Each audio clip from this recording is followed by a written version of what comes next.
Breaking news చూస్తున్నారు. Mumbai Pune express వేపై భారీ ప్రమాదం చోటు చేసుకుంది. ఒకదానికొకటి ఢీకొన్నాయి 20 వాహనాలు. ఈ ఘటనలో ఒకరు మృతి చెందారు. 16 మందికి తీవ్ర గాయాలయ్యాయి. బ్రేకులు ఫెయిల్ కావడంతో ముందున్న వెహికల్ ని ఢీకొట్టింది కంటైనర్. ఎక్స్‌ప్రెస్ వేపై 5 కిలోమీటర్ల మేర ట్రాఫిక్ జామ్ నెలకొంది. విజువల్స్ మీరు చూస్తున్నారు. ఈ కథనం మిమ్మల్ని కాస్త కలవరపరచొచ్చు. అయితే దీనికి సంబంధించి తగిన జాగ్రత్తలు తీసుకోవాలని ఆర్టీవీ సూచించడం జరుగుతోంది. This is the disturbing content. Viewer discretion is advised. ఆ విజువల్స్ మీరు చూడొచ్చు.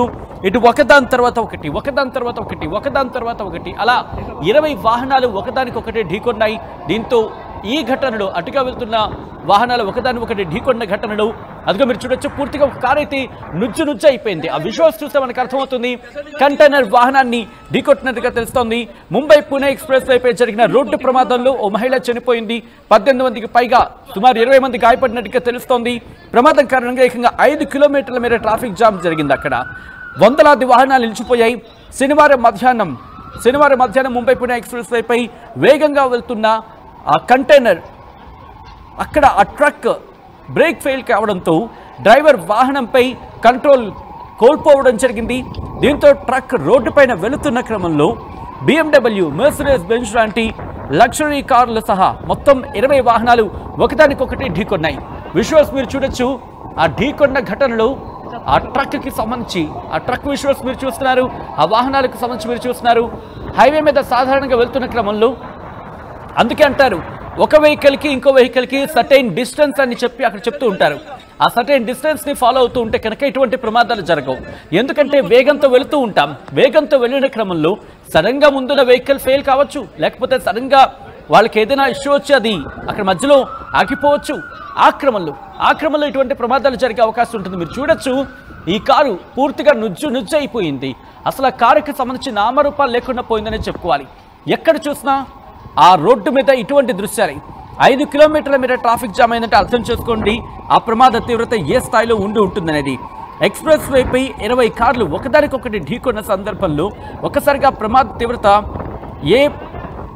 ఇన్ఫాక్ట్ అంటే ప్రమాద తీవ్రత ఏ స్థాయికి వెళ్ళి ఉంటుందో ఊహించుకుంటేనే ఒళ్ళు గగురుపాటుకు గురవుతూ ఉంటుంది. అయితే ఆ శిథిలాన్ని తొలగించడానికి ఎమర్జెన్సీ టీమ్స్ రంగంలోకి దిగాయి. భారతదేశంలో అత్యంత రద్దీగా ఉండే ఎక్స్‌ప్రెస్ వేస్లో ఇది కూడా ఒకటి.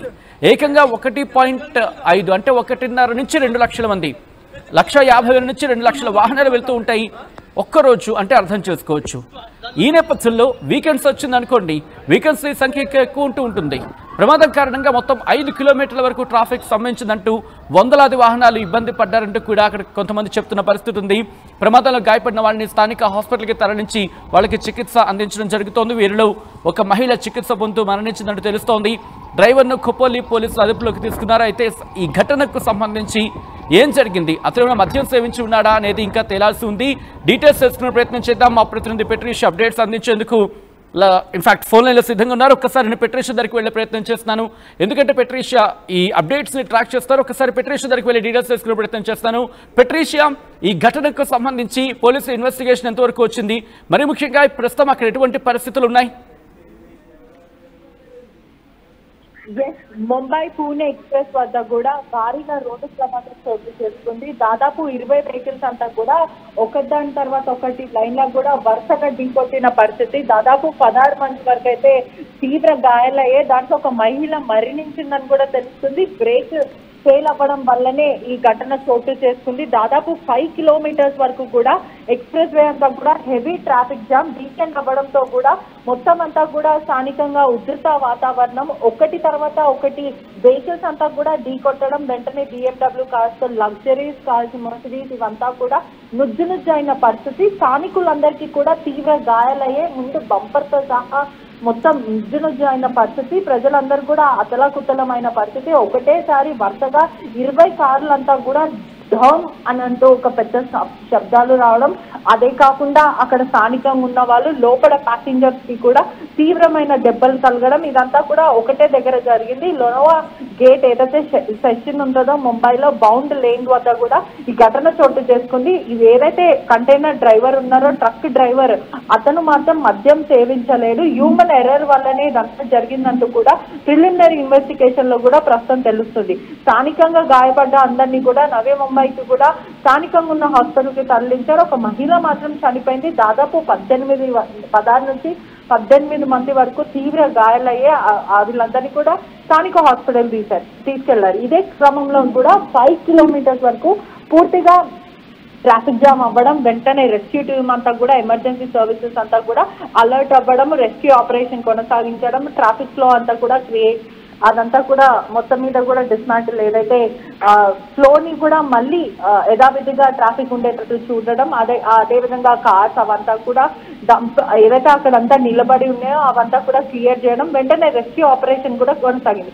పోలీసులు ఇప్పటికే కేసు నమోదు చేసుకుని దర్యాప్తు చేస్తున్నారు. ఎవరైతే వెహికల్ డ్రైవర్ ఉన్నారో అతను అదుపులోకి కూడా తీసుకున్నారు.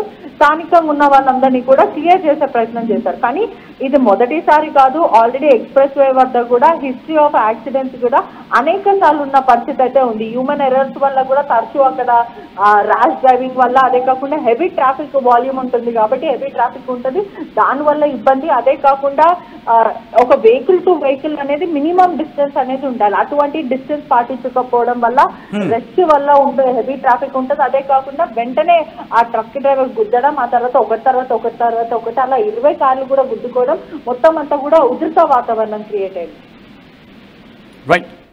రైట్ పెట్రిష్, ఒక్కసారి మీరు లైన్లో ప్రయత్నించండి. విజువల్స్ మీరు చూస్తున్నారు. వాటిగా వెళుతున్న వాహనదారులు అందరూ కూడా షాక్కి గురయ్యారు.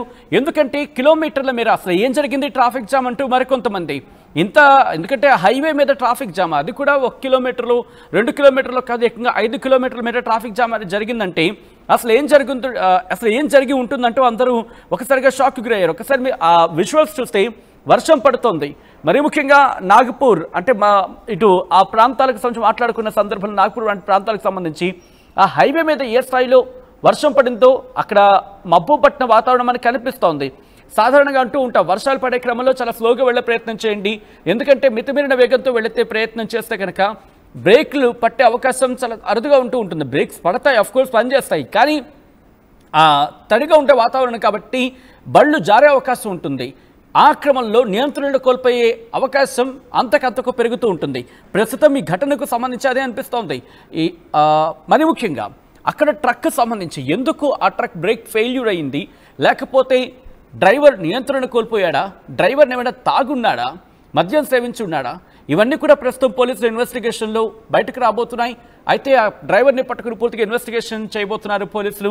ఈ క్రమంలో బ్యాక్ టు బ్యాక్ ఎప్పుడైతే కంటైనర్లో కారు ఢీకొట్టిందో అటుగా అదే వేగంతో వెళ్ళే మిగిలిన కార్లు కూడా అఫ్కోర్స్ హైవే మీద మనం చూస్తూ ఉంటాం. ఆ విజువల్స్ చూడండి, అదుగో ఒక కంటైనర్ ఇంకో లారీని ఢీకొట్టింది. అక్కడ చిన్న సవ్వేల మనకు కనిపిస్తోంది. దీంతో వెనకాల నుంచి వచ్చి ఒకదాని తర్వాత ఒకటి ఇగో ఇక్కడ మీరు చూడొచ్చు, పూర్తిగా నుజ్జు అయిపోయాయి. పూర్తిగా ఏదో తుక్కు కార్లు అంటూ ఉంటాం కదా, పూర్తిగా తుక్కు అయిపోయిన కార్లన్నింటినీ ఒక దగ్గర పేర్చారేమో అన్నట్టు అనిపిస్తూ ఉంటుంది. ఇటువంటి దృశ్యాలు చూస్తూ ఉంటాయి. ఒకసారి ఆ విజువల్స్ చూడండి, బహుశా హృదయ విదారక దృశ్యాలు ఇవి. అయితే అదృష్టవశాత్తు ఆ కార్స్కి సంబంధించి మాట్లాడుకున్న క్రమంలో వాటికున్న సేఫ్టీ ఫీచర్స్ వాళ్ళని కాపాడేశాయి. ఒకరు మృతి చెందారు ప్రమాదవశాత్తు అక్కడ జరిగిన ఘటనలో, ఒకరు మరణించారు ట్రీట్మెంట్ జరుగుతూ ఉండగా, మరికొంతమందికి తీవ్ర గాయాలయ్యాయి. ప్రస్తుతం వాళ్ళకి స్థానిక హాస్పిటల్లో చికిత్స అందించడం జరుగుతోంది. ఈ దృశ్యాలు హృదయ విదారక దృశ్యాలు. ఇటువంటి ఘటనలు ఒక్కసారిగా షాకింగ్ కాదు, నిజంగా హైవే మీద వెళ్తున్నప్పుడు ఆలోచించుకోవాలేమో. ఎందుకంటే మనం సాధారణంగా రాత్రిపూట ఇది పగలే ఇలా జరిగితే రాత్రిపూట పరిస్థితి ఏంటి? మీరు నేను దాదాపుగా హైవే మీద వెళ్తూ ఉంటాం. కొంతమంది వాళ్ళ ఓన్ వెహికల్స్ కార్స్ మీద వెళ్తూ ఉంటారు, బైక్స్ మీద వెళ్తూ ఉంటారు. కొంతమంది లాంగ్ జర్నీ చేసే క్రమంలో బస్సుల మీద వెళ్తూ ఉంటారు. ఇలా ఎవరికి నచ్చిన రీతిలో, ఎవరికి తోచిన రీతిలో వాళ్ళు వెళ్తూ ఉంటారు. అటువంటిది ఇది పగటిపూట జరిగితేనే దీని ఇంటెన్సిటీ ఈ స్థాయిలో ఉంటే